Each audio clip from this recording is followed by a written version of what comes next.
God was in Christ reconciling the world to himself. Let's declare it.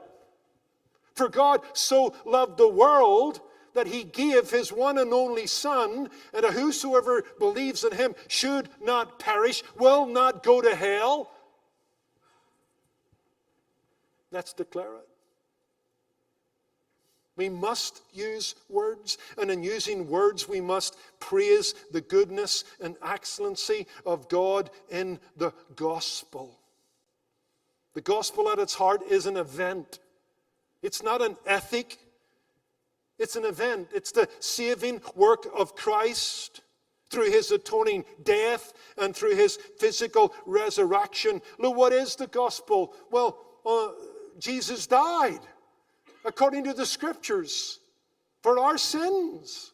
And on the third day he rose again, according to the Scriptures. That's the gospel.